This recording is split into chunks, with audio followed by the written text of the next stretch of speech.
La historia oficial nunca supo qué hacer con ellos.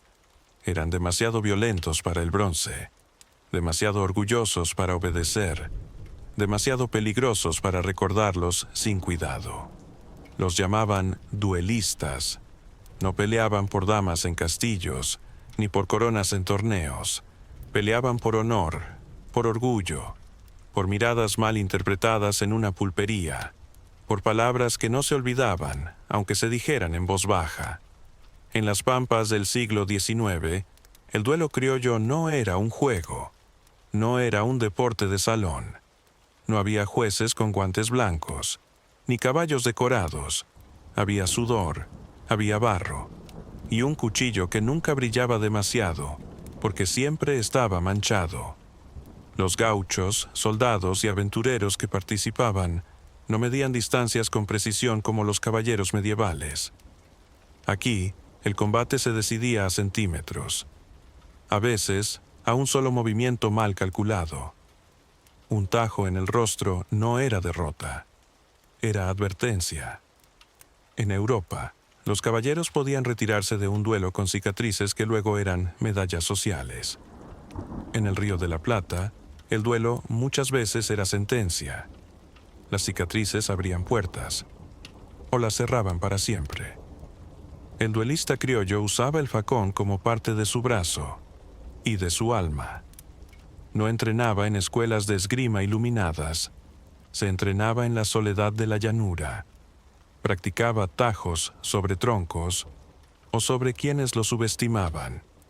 Se decía que podía medir la distancia y la intención del otro por su respiración, que podía prever un ataque con solo ver el cambio en un pie, y que, cuando atacaba, lo hacía con violencia breve y precisa. A veces la víctima no sabía que estaba herida hasta sentir la sangre. El duelo criollo no siempre era justo. Podía haber emboscadas, testigos que mentían, silencios pagados con vino o con miedo, pero siempre había una certeza: el honor se lavaba con filo. Muchos no eran criminales, eran trabajadores, arrieros, milicianos, comerciantes. Podían pasar meses sin una pelea, hasta que alguien les recordaba quiénes eran. En las ciudades eran temidos y admirados. En el campo eran leyenda. Nadie quería cruzarse con ellos. Todos querían decir que alguna vez los habían visto. En tierra sin rey, sin castillos y sin armaduras, el duelo no era espectáculo. Era una forma de vivir o de morir. Algunos nombres sobrevivieron al olvido. Otros quedaron enterrados junto con las cruces sin nombre. Dicen que en 1829, un tal Vicente Cara de Lobo había desafiado a más de 30 hombres y había sobrevivido a todos. No porque fuera más rápido, sino porque sabía esperar. Era un hombre alto, de piel curtida, con un ojo levemente caído, como si la vida lo hubiera marcado para que nadie olvidara que había estado cerca de la muerte. Su fama no venía solo de sus victorias, sino de su manera de elegirlas. Nunca aceptaba un duelo por razones pequeñas, pero cuando lo hacía, el silencio se hacía pesado. Se decía que Cara de Lobo nunca sonreía antes de un combate, porque para él aquello no era entretenimiento, era juicio. En comparación, los caballeros medievales peleaban bajo un código claro. Había reglas, había un inicio, un final, y hasta un público que aplaudía. El duelista criollo peleaba en soledad, aunque hubiera 20 testigos. El aire podía oler a humo de fogón y a tierra húmeda, y el único sonido era el roce del cuero de las botas contra el suelo. Había también mujeres duelistas, pocas, pero tan letales como los hombres. Alguna vez se contó de una tal Martina Chapaney, que además de hábil con el facón, sabía moverse como sombra en la noche. Su fama cruzó provincias, no solo por sus victorias, sino porque, a diferencia de muchos, ella no buscaba respeto, buscaba venganza. El duelo criollo no era solo violencia, era mensaje. era advertencia para los que creían que podían humillar sin consecuencias. Los caballeros medievales podían luchar por tierras, títulos o alianzas.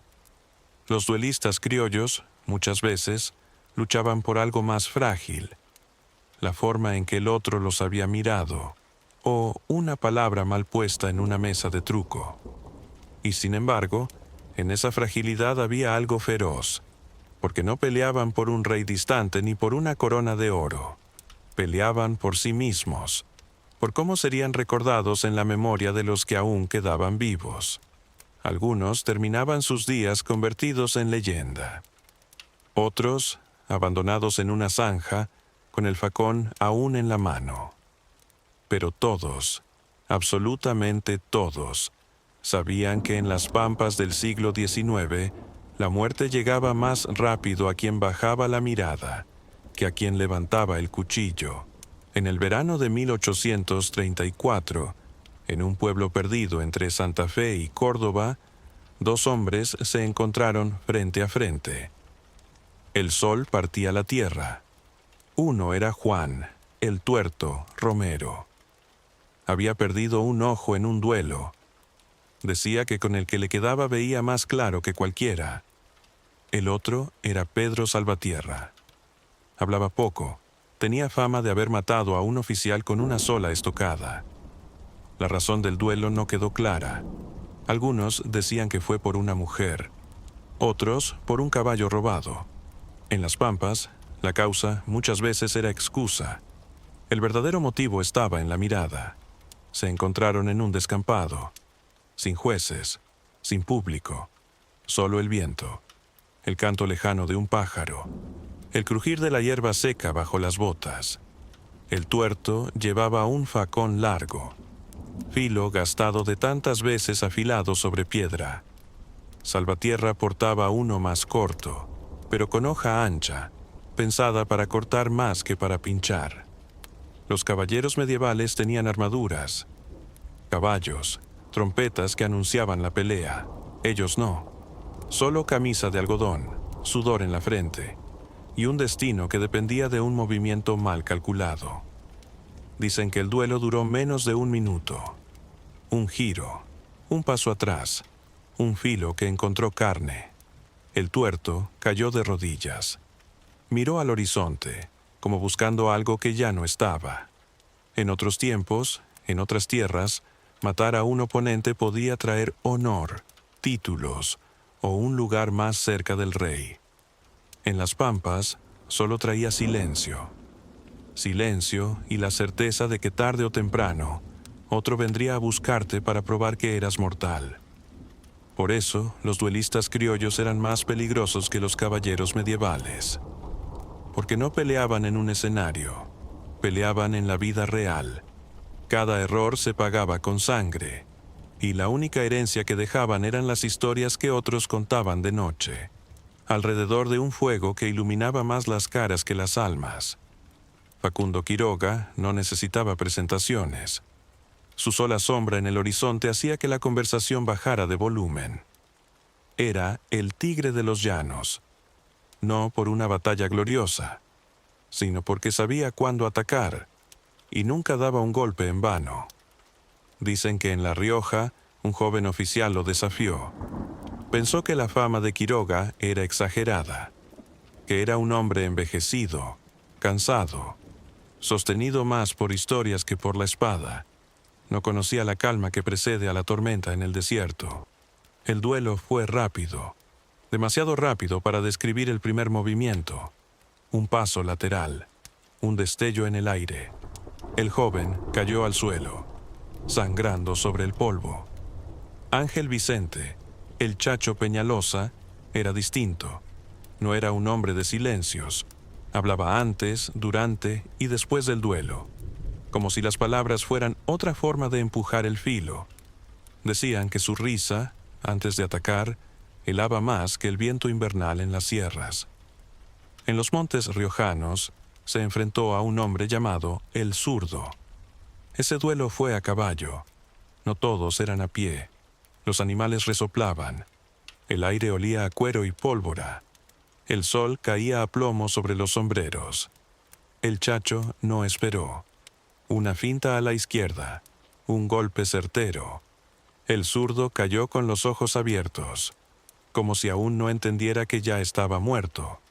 Los caballeros medievales tenían castillos a los que volver, reyes que escribían sus nombres en crónicas y cantares. Aquí, el único registro eran las voces de los viejos. Historias contadas y exageradas, para que el muerto siguiera viviendo un poco más en la memoria. En las pampas, la fama no se escribía con tinta, se escribía con miedo. Miedo a cruzarte con un hombre que no necesitaba armadura, porque su piel ya era una coraza. Eso hacía a los duelistas criollos tan peligrosos. No peleaban para entretener a un rey, peleaban para seguir respirando al día siguiente, para que su nombre no fuera olvidado. O peor, recordado como el de un hombre que cayó sin haber dado pelea. En Europa, un duelo podía empezar con un brindis, el vino en copas altas, las palabras medidas, como si el honor pudiera envolverse en terciopelo. Los padrinos, con trajes impecables, se aseguraban de que todo fuera justo, que el tiempo, el lugar y las armas estuvieran acordados. En la pampa no había reglamentos escritos. Las reglas estaban en la mirada, en la forma de sostener el facón, en la distancia antes del primer paso. Aquí, el padrino era el horizonte, el único testigo, el viento. Facundo Quiroga no se formó en academias elegantes. Su aprendizaje fue en caminos polvorientos, entre bandidos y soldados que cambiaban de bando como quien cambia de caballo. Entendió pronto que en esta tierra el respeto no se pedía, se arrancaba. Ángel Vicente, el Chacho Peñalosa, era distinto. Tenía poesía y violencia en la misma mano. Podía recitar versos gauchescos y un segundo después cortar la respiración de un adversario. No era contradicción, era la forma de vivir en un mundo donde la palabra y el filo tenían el mismo peso. En Europa, los caballeros luchaban por damas y reyes, por torneos donde la sangre era posible, pero no siempre exigida. El duelista criollo luchaba por otra cosa, por la mirada altanera de un desconocido, por una palabra mal dicha en la feria, por la sospecha de traición. Aquí, las ofensas no se guardaban, se clavaban en la tierra con la punta de un cuchillo y se resolvían antes de que el sol cayera. Las crónicas viejas cuentan historias difíciles de creer. Un gaucho que peleó con el facón envuelto en cuero para no perder la mano. Otro que, en medio del duelo, apagó la vela para que nadie supiera quién había sobrevivido. Duelo en fiestas patronales. Niños mirando desde atrás de los carros, apretando los puños sin entender por qué los hombres mataban así. La muerte en la pampa tenía otro olor. No era humo de pólvora y cadáveres en filas. Era pasto aplastado, sangre caliente sobre tierra fría, cuero de bota gastada, y el silencio después era más largo que la pelea. En Europa, el duelo terminaba y la vida seguía. Aquí, el que ganaba no recibía medallas. Se llevaba una cicatriz más, y la certeza de que algún hermano o amigo del muerto vendría a buscarlo. En la pampa, ganar un duelo no era un triunfo, era firmar una sentencia sin fecha. Por eso, los duelistas criollos eran más peligrosos que cualquier caballero medieval. No tenían escudos con emblemas, pero llevaban en la piel la historia de cada enfrentamiento. No tenían castillos, pero conocían cada curva del arroyo donde podían emboscarte. No tenían poetas que cantaran sus hazañas, pero tenían enemigos que jamás olvidarían su nombre. La ley del duelo criollo era simple. La lucha no terminaba con el último golpe. Seguía en la memoria, en las noches sin sueño, en el peso de saber que aquí la violencia no era un episodio aislado, era la forma de vivir. En los salones europeos, el duelo se pintaba en lienzos. Caballeros con armaduras relucientes, espadas brillando bajo el sol, y un público que aplaudía la destreza sin importar el resultado. Era un espectáculo, un juego con sangre, sí, pero un juego al fin. En las pampas nadie pintaba esos momentos. No había artistas, no había cronistas que escribieran las proezas con letras doradas. La memoria del duelo criollo se guardaba en las bocas de los viejos, en las charlas junto al fuego, en las advertencias que un padre le daba a su hijo antes de dejarlo ir solo al pueblo.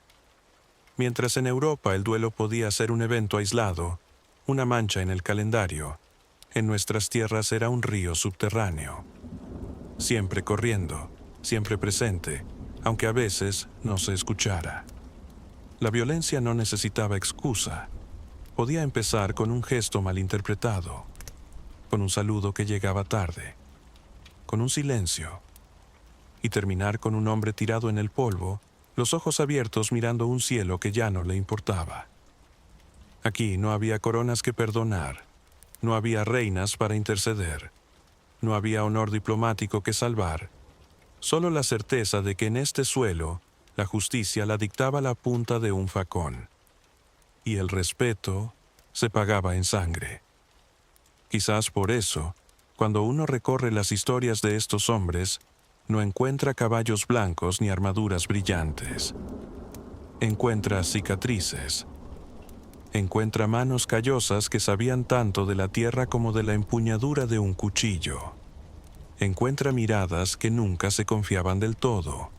Y aunque hoy, en los libros, la figura del duelista criollo está envuelta en romanticismo, en la pampa de entonces no había nada romántico, solo polvo, sudor y un destino que llegaba demasiado rápido. Porque en el fondo, la diferencia entre un caballero medieval y un duelista criollo no estaba en la forma de pelear, sino en la forma de morir. Uno caía en un campo reglamentado, bajo la mirada de jueces y testigos honorables. El otro caía en un baldío, sin más testigo que el viento. Y esa es la memoria que queda, aunque nadie la escriba, que en estas tierras la muerte no pedía permi, el perdón era un lujo que nadie ofrecía y que nadie esperaba recibir. La palabra empeñada era más que un pacto, era un hilo invisible que sostenía la vida. Si se rompía, no había tribunal que resolviera. No había escribano que dejara constancia. El único registro quedaba grabado en la piel, en la sangre derramada sobre la tierra seca, en las cicatrices que hablaban más que cualquier testamento. En las pampas, las leyes eran frágiles, delgadas como papel al viento. Lo que se respetaba no era la letra escrita, sino la mirada de un hombre que te decía, sin palabras, que estaba dispuesto a morir por lo que decía. Y si alguien dudaba, bastaba con verlo aferrar el facón, la hoja brillando a la luz incierta de un amanecer, donde el rocío mezclaba su frescura con el olor metálico del acero. No había segundos que negociaran las condiciones del duelo. No había público acomodado en gradas improvisadas. No había tiempo para el teatro. Era rápido, brutal, definitivo. Un instante de tensión, un chasquido seco, y después, silencio. En Europa, un caballero podía retirarse herido y aún conservar su título. Aquí, una herida mal puesta no era un recordatorio, era una sentencia. Porque en este suelo, quien perdía un duelo no solo dejaba el cuerpo en la tierra, dejaba su nombre vacío, y en un mundo donde la palabra valía más que el oro, morir podía ser menos terrible que vivir sin respeto. Ese era el verdadero peso del duelista criollo. No peleaba por un reino, no peleaba por la corte, ni siquiera peleaba por un lugar en la historia, peleaba por algo más pequeño y más grande al mismo tiempo, su lugar en la mirada de los demás. La certeza de que, cuando se hablara de él en la pulpería, su nombre no se pronunciara con burla, porque en estas tierras, morir de pie podía ser la única manera de no vivir de rodillas. Aquí no había coronas bordadas en oro, había sombreros gastados por el sol y el viento. No había armaduras bruñidas con escudos heráldicos. Había ponchos ásperos, pesados, empapados de rocío y sangre seca. En Europa, un caballero podía pasar media vida aprendiendo a blandir una espada bajo la mirada paciente de un maestro de armas. En la llanura criolla, el gaucho aprendía a pelear antes de aprender a escribir su nombre. Y su maestro era la necesidad. Un facón mal sostenido podía significar una cicatriz de por vida, o no llegar a verla. Allá, en castillos de piedra, las peleas podían decidirse con un toque de lanza en un torneo. Aquí, en la tierra abierta, la lanza se usaba para tumbar un toro, y el único torneo era el que decidía quién regresaba a su rancho al caer la tarde. En los salones europeos, un insulto podía convertirse en un duelo regulado, un amanecer pactado, padrinos, testigos, reglas de distancia. Aquí, en las pulperías, una mirada demasiado larga o una palabra mal medida era suficiente para que el acero brillara antes de que la frase terminara. Los caballeros medievales hablaban de honor en nombre de un rey lejano. El gaucho hablaba de honor en nombre propio, porque si no lo defendía él mismo, nadie más lo haría. En Europa, un caballero derrotado podía refugiarse en la misericordia de la nobleza. En la pampa, perder significaba ser enterrado sin misa, y que tu caballo quedara atado frente a la pulpería, esperando un dueño que no volvería. El gaucho no llevaba blasones, pero cada marca en su facón era un escudo de armas grabado con fuego y sangre. No tenía castillo, pero defendía su rancho como si fuera una fortaleza sitiada. Y a veces bastaba una botella de caña o un juego de truco para que esa defensa se volviera mortal, porque ni allá ni acá el honor era un concepto limpio. En ambos mundos, el honor se mezclaba con el miedo, la violencia, la soberbia y el instinto de supervivencia. La diferencia era que en Europa la historia convirtió a los caballeros en leyenda. Aquí, al gaucho lo convirtió en peligro, y después en folclore domesticado para las fiestas patrias. Pero los dos sabían lo mismo, que el verdadero enemigo no siempre era el que estaba frente a ti con un arma, sino el que estaba detrás, esperando que sangraras lo suficiente como para reclamar lo que era tuyo. En las crónicas viejas se cuenta que un gaucho podía guardar su facón envuelto en grasa de caballo, para que nunca se oxidara, y también para que, en una pelea, la herida no solo fuera profunda, sino imposible de curar sin fiebre y delirio. En la Europa medieval, un caballero sabía untar su espada con hollín o sal, no por maldad, sino porque la guerra no se ganaba en el campo, sino en las semanas de infección que venían después. En las pampas, el duelo podía darse a caballo, con boleadoras listas, o a pie, con el sombrero en el suelo marcando la frontera invisible que nadie podía cruzar. En Castilla o en Francia, un duelo podía comenzar con una reverencia, pero terminar con un tajo bajo la axila, donde la armadura era más débil, donde la lanza no llegaba, pero el puñal sí. Hubo gauchos que se batieron por deudas de juego, y caballeros que cruzaron espadas por el color de una cinta en la manga de una dama. Ambos mundos sabían que el motivo era apenas una excusa. Lo importante era no ser el que se retiraba, porque en la pampa o en un feudo, retirarse no era prudencia, era una sentencia para el resto de la vida. En Europa, las espadas tenían nombres, y esos nombres viajaban más rápido que las noticias. En el Río de la Plata, algunos facones también tenían apodos: la vizcacha, la viuda, sangre vieja, porque cuando un arma se manchaba demasiadas veces, pasaba a ser un personaje en sí misma. Los caballeros medievales podían pasar meses sitiando un castillo, esperando que el hambre hiciera rendir a los de adentro. En cambio, un gaucho impaciente resolvía todo en la misma noche, apuñalando las sogas del corral para que el ganado huyera, dejando al enemigo sin comida y sin caballo para escapar. Ambos sabían que no todo se ganaba con fuerza, que a veces un gesto, un silencio o un paso calculado podía quebrar la voluntad del otro antes de que se desenvainara el acero. En las pampas había un pacto no escrito. Si el duelo comenzaba, no se detenía hasta que uno cayera, y si alguien intentaba separar, corría el riesgo de caer también. En la Europa feudal, las leyes del duelo podían dictar el alto, pero más de un caballero cerró la pelea en un pasillo oscuro, sin testigos, sin reglas, porque en el fondo, ni gauchos ni caballeros peleaban por justicia. Peleaban para seguir siendo parte de su mundo. Y en esos mundos, la reputación valía más que la vida misma. Y así, el tiempo pasó. Las espadas se apagaron. Los facones quedaron colgados en paredes que ya nadie recuerda limpiar. Las plazas de armas se convirtieron en plazas de pueblo. Y los campos donde se desafiaba la muerte, hoy son lotes sembrados de soja. Pero algo quedó. No en el acero, ni en la sangre seca de los duelos olvidados, sino en la manera en que todavía medimos el valor.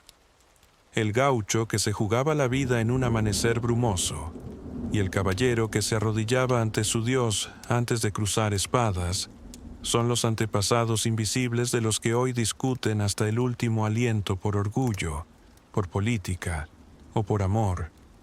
Ya no se mide la hombría por la precisión de un tajo, ni la nobleza por la manera de morir en combate.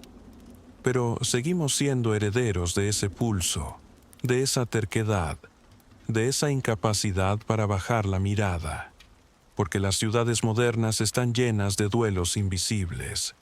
No hay espuelas ni armaduras, no hay guardamontes ni cascos bruñidos, pero en cada discusión, en cada disputa que se estira más de lo necesario, todavía se escucha el eco metálico de las armas que alguna vez decidían destinos. El acero dejó de cortar carne, pero sigue cortando relaciones, y aunque ya no sangremos en las calles, todavía sangramos por dentro.